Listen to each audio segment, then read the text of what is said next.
Have you ever witnessed a single act of kindness change a life forever? Listen closely, because this story from Valor Stories will leave you speechless. You didn't actually invite him, did you? A guest murmured, eyes locked on the man stepping into the church, his suit threadbare, his shoes scuffed, his face lined with years of hardship. The bride saw him and instantly gathered her dress, rushing past the stunned crowd without hesitation. As she wrapped her arms around the old man, a ripple of confusion swept through the pews. Whispers turned to silence. Then the church doors burst open again. 12 Marines in full dress blues marched in, boots sharp against the floor, medals gleaming, faces solemn. They stopped at the bride's side and in one synchronized motion they raised their hands in salute.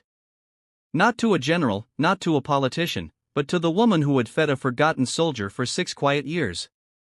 Can you imagine the impact of 6 years of unseen compassion? Clara Bennett wasn't someone who sought attention. She never filled a room with loud stories or dramatic flair. Instead, she moved through life quietly, like the steady rhythm of morning rain on a roof, comforting, consistent, and easily overlooked. She grew up in a modest house on the outskirts of Ashland, Oregon, a small town tucked into the embrace of the Rogue Valley. Her childhood home always smelled of warm tea and old books. Her father, Gerald Bennett, was a Gulf War veteran with eyes that seemed to carry a distant horizon, and her mother, Linda, was a hospice nurse who had the rare gift of making dying patients feel alive until the end. Clara adored them both. But life, as she would learn too early, has a cruel way of folding in on itself. When Clara was just 11, her father, once the strong, dependable man who taught her how to ride a bike, polish shoes the proper way, began to change. He grew quieter, jumpy. Nights were restless, mornings hollow. PTSD, a term Clara only vaguely understood back then, slowly claimed the man who had once stood so tall in uniform. One quiet morning in early spring, he simply didn't come home from his walk. They found him near the river, his old boots neatly placed beside him, his dog tags resting atop a folded note. No one except Linda ever read it. Clara didn't ask. Her mother never explained, but something unspoken passed between them in the months that followed, a shared understanding that pain often hides in silence.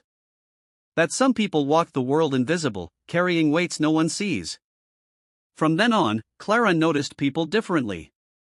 She paid attention to the man who swept the diner floors long after closing, the woman at the laundromat who folded clothes with hands too tired for her age, and the veterans at the bus stop who flinched when engines backfired.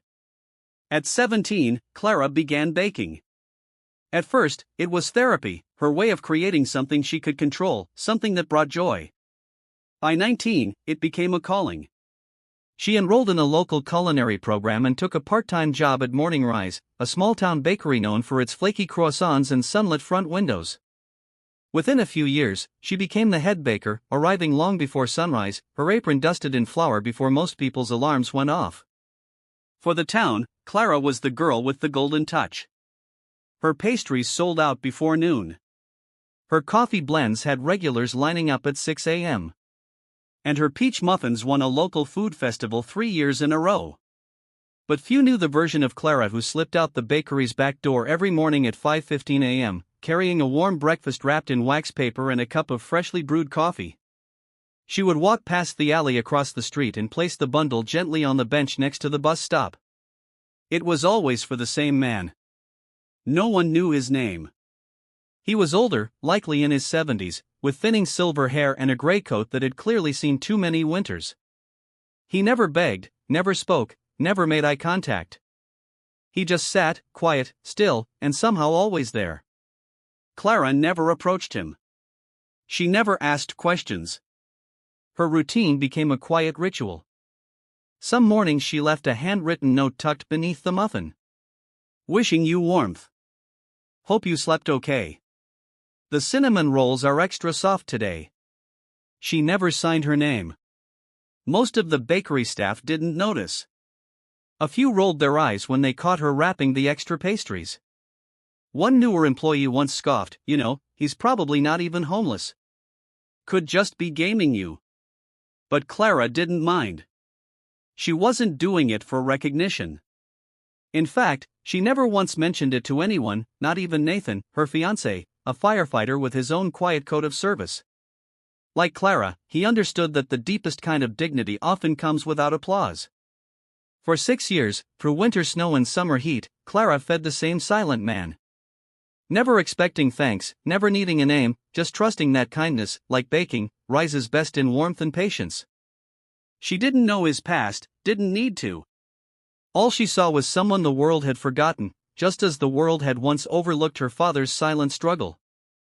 And in that quiet exchange between pastry and presents, between giver and receiver, Clara felt a small piece of healing pass between them both. Every morning, before the sun lit up the town of Ashland, Clara Bennett stepped into the soft hum of her bakery kitchen, tied her flour-dusted apron, and turned on the ovens like clockwork. The world hadn't woken up yet. Not the traffic, not the postman, not even the robins perched on the bakery's rain gutters. But Clara had. She always did. By 5 a.m., the first trays of croissants would begin to rise, their buttery scent mingling with freshly brewed coffee. Clara moved with muscle memory, knead, fold, sprinkle, bake, her hands working with quiet purpose. Yet while most customers assumed her gift was in the golden crust of her pastries, the real magic was in what she did before any of them arrived. At 5:15, sharp, Clara would wrap a warm pastry in parchment paper, sometimes a muffin, sometimes a slice of quiche, and pour exactly 12 ounces of coffee into a biodegradable cup. She didn't add sugar unless it was a Friday. For some reason, she always added sugar on Fridays. She'd slip out the back door, walk 2 blocks, and place the food on the wooden bench next to the bus stop. On colder days, she left an extra napkin. On windy ones, she weighed the note down with a smooth stone she kept in her pocket just for that purpose. And always, there was a handwritten message. Wishing you strength today. Hope this brings a little light. Still here, still baking. The man who received them never spoke. He only nodded sometimes, eyes soft but distant, his frame stooped beneath a weathered coat that no longer kept out the wind. Clara didn't need conversation. She needed continuity. And he gave her that just by showing up. But in a small town, even the quietest acts don't go unnoticed forever. It began with a whisper from a co-worker named Melissa who had joined the bakery 3 months earlier. She had sharp eyes and sharper opinions.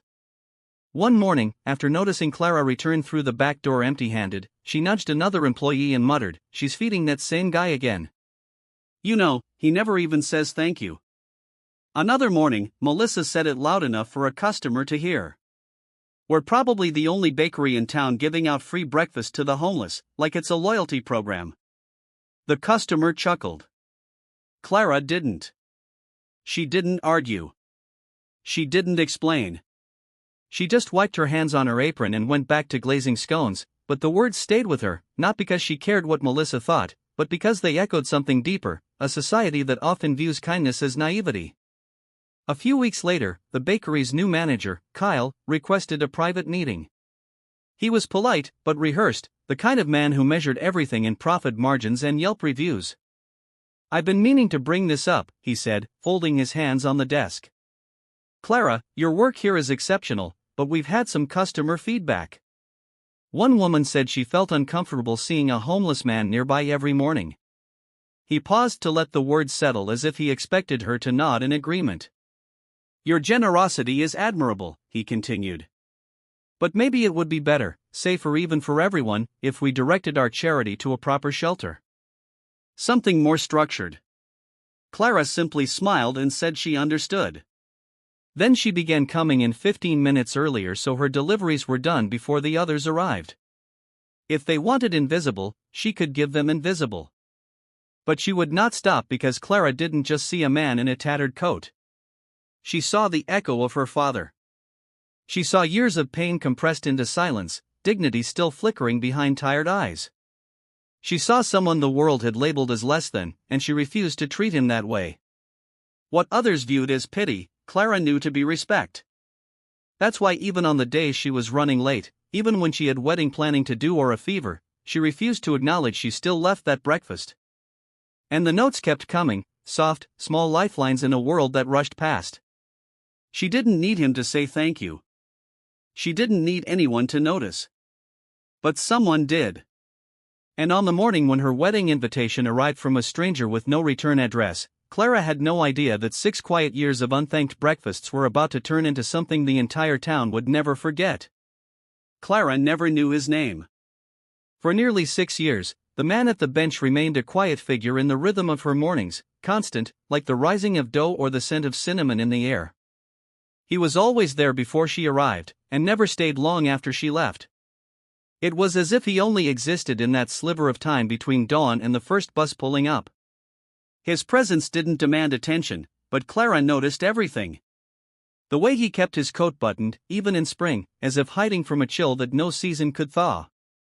How he never reached for the food while she was watching, but always left the napkin behind the next day, folded precisely in half, almost like a ritual. And sometimes, just sometimes, when the wind was still and the streets were silent, she'd see him glance toward her as she turned to leave.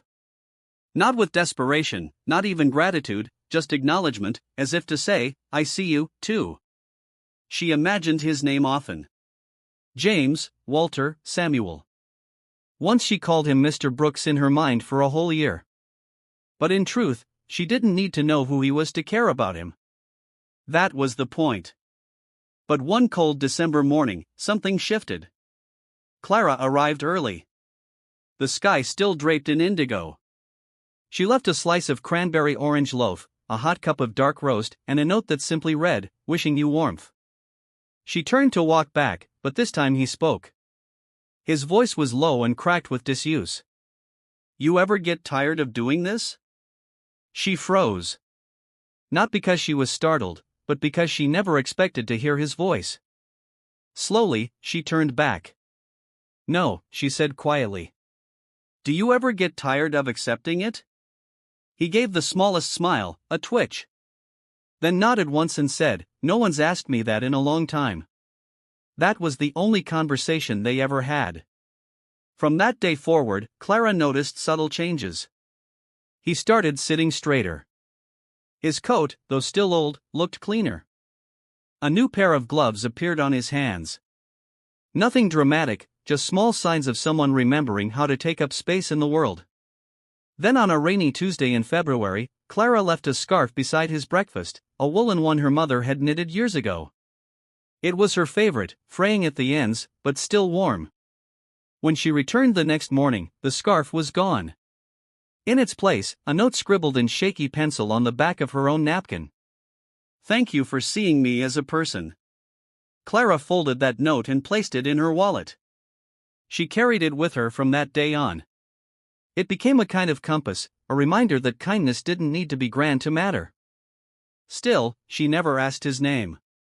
She never pressed. People carry their reasons for silence like scars. They're not for others to peel back. She respected that. But the mystery deepened 2 weeks before her wedding. She found an envelope tucked under the bakery's back door. No postage, no return address, just her name, Clara Bennett, written in tight, deliberate script.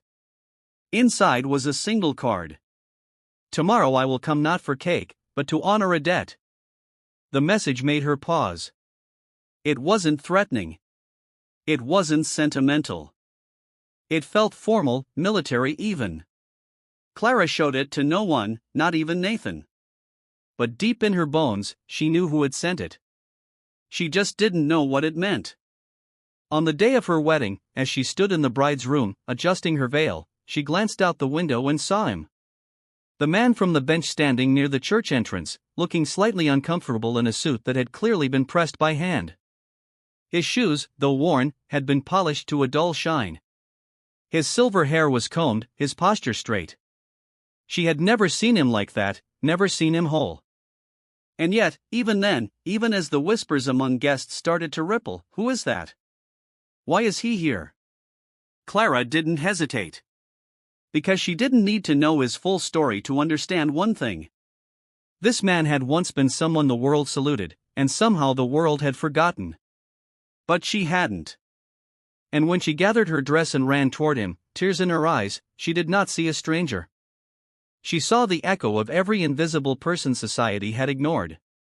She saw her father. She saw a man who had survived something unspeakable and was still standing.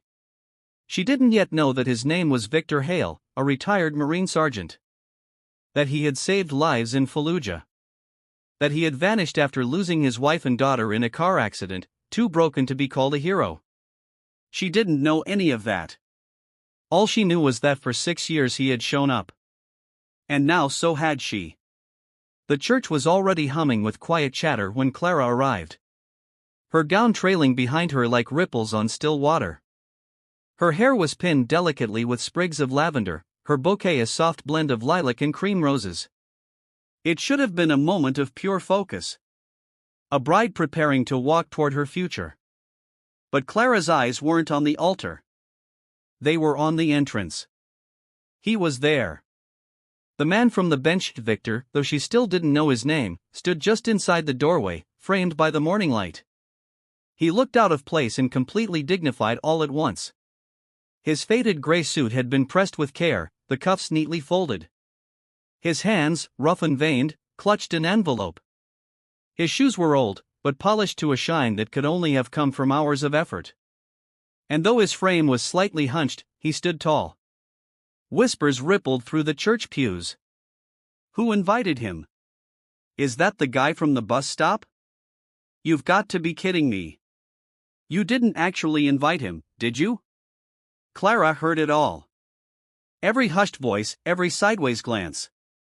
And she didn't care. Without a word to her bridesmaids or the photographer or the wedding planner who had just raised a panicked hand, Clara gathered her skirt in both hands and ran down the aisle straight to the man no one else seemed to understand. Gasps filled the church as she wrapped her arms around him, holding tight as if anchoring him to the moment. Her mascara began to run, and the carefully set curls at her temple loosened.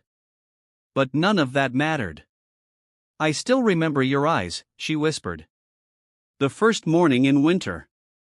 You looked so tired. Victor didn't answer right away.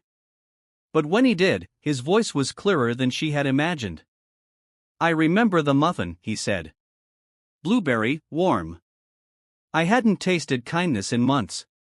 Clara smiled through her tears. The church had gone silent. All eyes were on them. And then the doors opened again. A sharp gust of air swept through the aisle, catching the edge of Clara's veil. 12 Marines in full dress blues marched in with synchronized precision. The rhythm of their boots against the stone floor echoed like thunder. Each uniform was immaculate. White gloves, polished metals, sharp creases. The lead Marine, a tall man with a chest full of ribbons and the nameplate Duncan, stepped forward.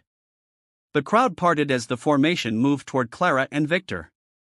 With practice timing, the Marines raised their arms and delivered a crisp, unified salute, not to a general, not to a commanding officer, but to Clara Bennett, the town's quiet baker. Captain Duncan broke formation and addressed the congregation, his voice firm yet reverent. On behalf of Alpha Company, 3rd Battalion, 5th Marines, we are here to honor the woman who without ever knowing it sustained one of our own through the hardest chapter of his life. He turned and gestured to Victor, who stood stunned beside Clara. This is Sergeant Victor Hale, Duncan continued. He saved 9 Marines during an ambush in Fallujah in 2004, including myself. He returned for more even after taking shrapnel to the leg. His bravery earned him a Silver Star, one he never claimed. A hush fell over the church. Captain Duncan held up a framed shadow box inside a medal and an old photograph. The image showed a younger Victor, bloodied, carrying a Marine across a debris-littered street. Behind him, a younger Duncan, barely conscious, clung to life. If not for this man, Duncan said, voice thick with emotion, I would not be here. And if not for Clara Bennett, Sergeant Hale might not have survived to remind us all what quiet valor looks like. Clara's breath caught. She looked at Victor, whose eyes had filled with tears. I never knew, she whispered. That was the point, Victor replied softly. I didn't want gratitude. I just needed to feel human again. And you? You gave me that? A bridesmaid stepped forward, dabbing her tears with her bouquet. I work with Clara, she said to the room. She never told any of us. She'd come in early, buy ingredients with her own money, and leave those breakfasts without fail. Another co-worker followed, her voice shaky with shame. We teased her. We didn't get it. Now I do. Captain Duncan turned toward Clara once more. In the Corps, we have a rule. Never leave a Marine behind. Clara Bennett lived that rule without ever wearing the uniform. A beat of silence passed. Then the guests stood, all of them. Not out of politeness, not because they were told to, but because they suddenly understood they were standing in the presence of something extraordinary. Nathan, her groom, stepped forward. He extended his hand to Victor. "Sir, it would be our honor if you would walk Clara down the aisle." Victor hesitated, then nodded. He took Clara's hand in his, and together they walked forward, not just toward marriage, but toward a new story written not in vows alone, but in years of unseen compassion, finally brought into the light. The wedding made headlines in small-town newspapers across Oregon and then beyond. A photo of 12 Marines saluting a tearful bride in a lace gown was shared across social media, picked up by local news, and eventually made its way into national military circles. But Clara Bennett didn't notice the attention. She was too busy living the kind of life that didn't ask for applause. She and Nathan delayed their honeymoon by a week. Not because they couldn't afford it, but because Clara had an idea. And once she had an idea, she followed it through. They used their wedding gift money to open the Hearth Bench, a small breakfast program run from the church's fellowship hall. Every morning from 6 a.m. to 8 a.m., volunteers served hot coffee, homemade pastries, and warm meals to homeless veterans and anyone else who needed to sit, eat, and be seen. There were no intake forms, no ID checks, and no conditions. Just a long wooden bench carved by a local craftsman with words etched into the backrest: "Feeding one person can nourish a life the world forgot." At first, they had only 3 regulars, 2 older men, and a younger woman who never made eye contact. But word spread quickly. By the 3rd week, the fellowship hall was full. Victor never returned to the bench. Clara didn't expect him to. He had done his part. She assumed with some quiet sadness that he had retreated into the life of solitude that had once defined him. But she was wrong. One morning, a letter arrived with no return address, just a postmark from Arizona. Inside was a postcard showing red rock canyons and a line of handwriting that Clara immediately recognized. "Every breakfast is a salute. Thank you. VH." A month later, another arrived from Montana, then one from Virginia. Each note came from a different place, always with the same message. Clara began tacking them to the bulletin board in the kitchen. She never told the volunteers who the sender was, but they began calling it the Wall of Gratitude. Captain Duncan visited once a month. He and several of the Marines from the wedding returned in civilian clothes, quietly blending in with the others. They didn't come to be recognized. They came to serve. They rotated shifts, ladled soup, washed dishes, and chatted with the guests. One morning, Duncan brought a young recruit and told him, "This is what it means to carry the coat off the battlefield." Victor, as Duncan later shared, was finally receiving treatment from the VA, counseling, medical care, a clean place to sleep. He was also helping other veterans navigate the system. Men like him who had slipped through the cracks. "He's not just surviving now," Duncan said. "He's leading again." Clara kept baking just as she always had. She still arrived at 4:30 a.m., still tied on her apron with quiet focus. But now, when she walked out the door at 5:15 a.m., she didn't leave food on the bench.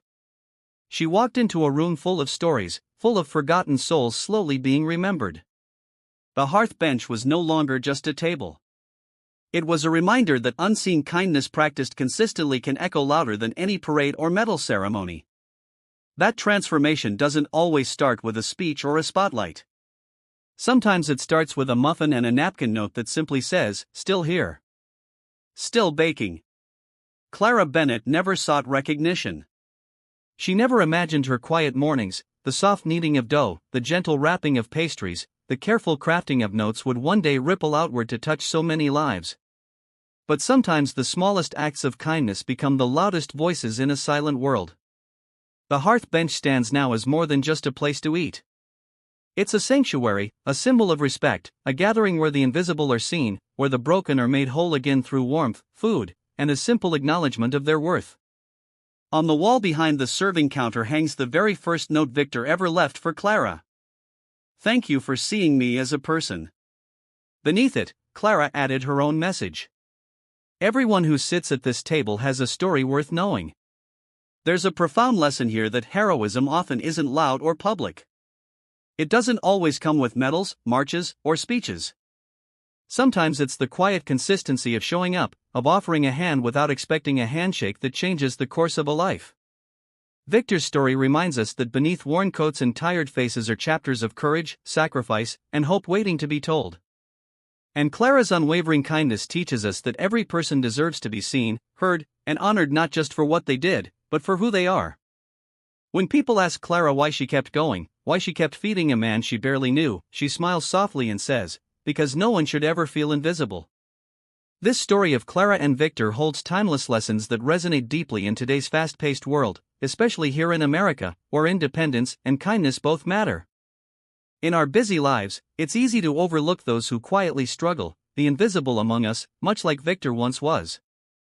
Yet, as Clara showed us, true compassion requires no grand stage, only a willing heart and consistent action.